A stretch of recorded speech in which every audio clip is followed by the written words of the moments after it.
Good Wednesday morning to you. As we think about worship this weekend, we have another great first lesson that comes out of the book of Acts. Just a reminder, it is only during the Easter season that we read the first lesson out of the New Testament, specifically the book of Acts, as opposed to the Old Testament.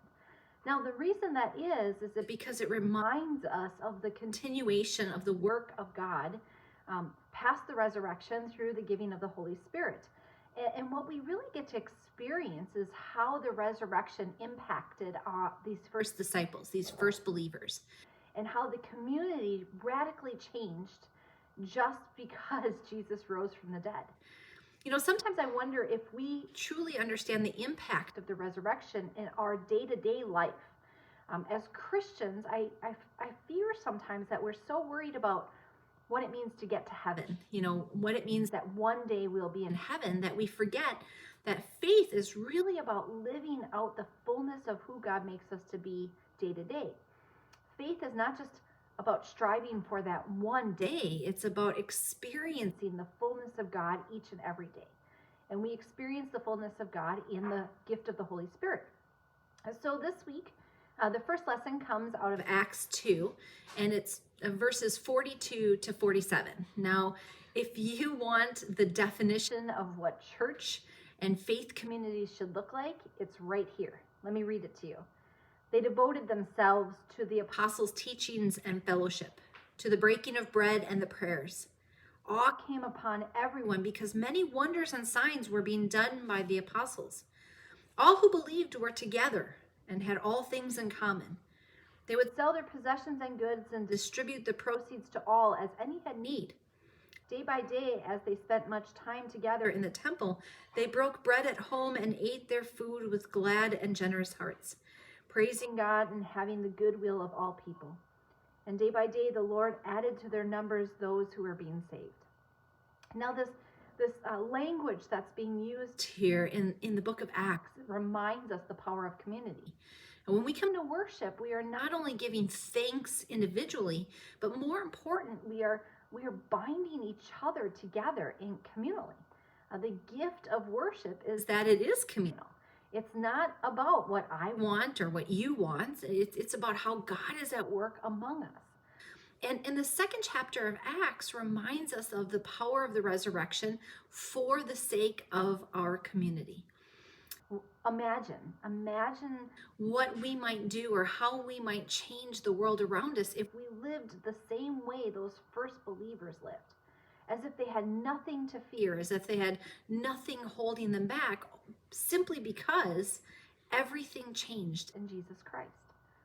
Sometimes I worry that we kind of take that for granted because we're reliving the fullness of the resurrection generations later. And maybe it's lost some of the impact that it truly should have on us in our day-to-day life.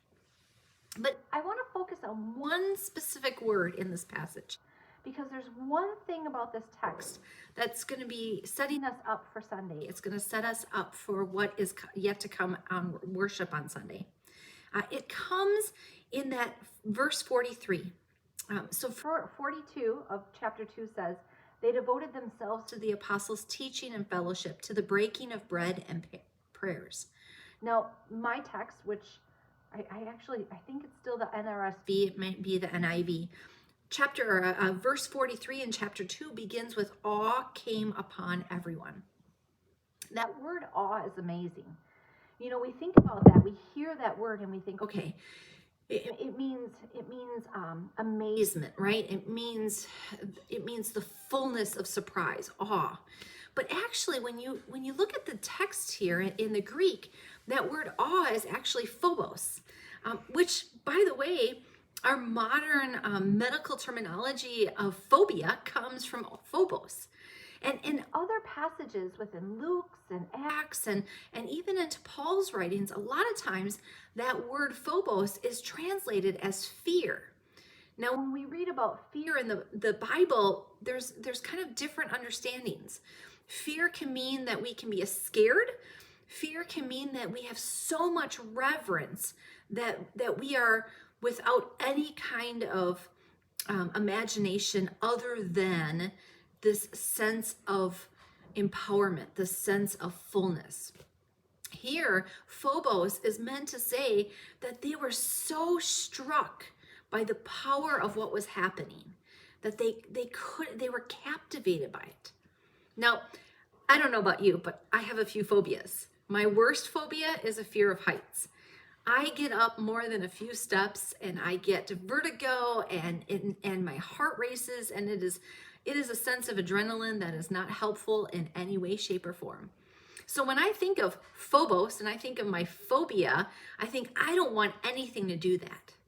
But here in this book, in this letter, this connection to this first Christian community, this kind of fear was so consuming that it actually brought them closer together. What a great way to reorient our thinking. That we don't look at things for what separates us. You know, when I'm scared of heights, that means I don't go on rides with my kids and I don't climb rock formations with my family.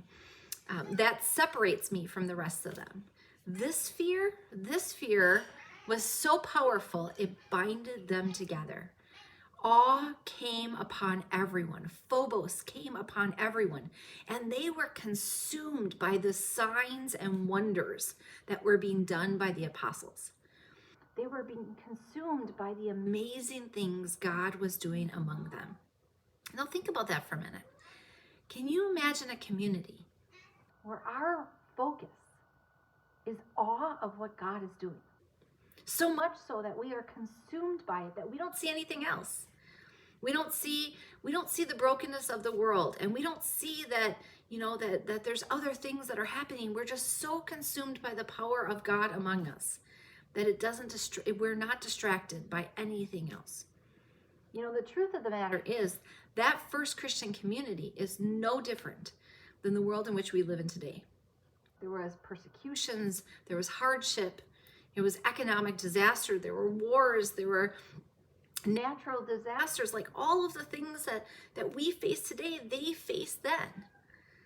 And yet they chose not to be consumed by the things that separated them from each other. They chose to be consumed by the things that united them, that brought them together, that led them to the temple and made them excited to be at home and break bread together.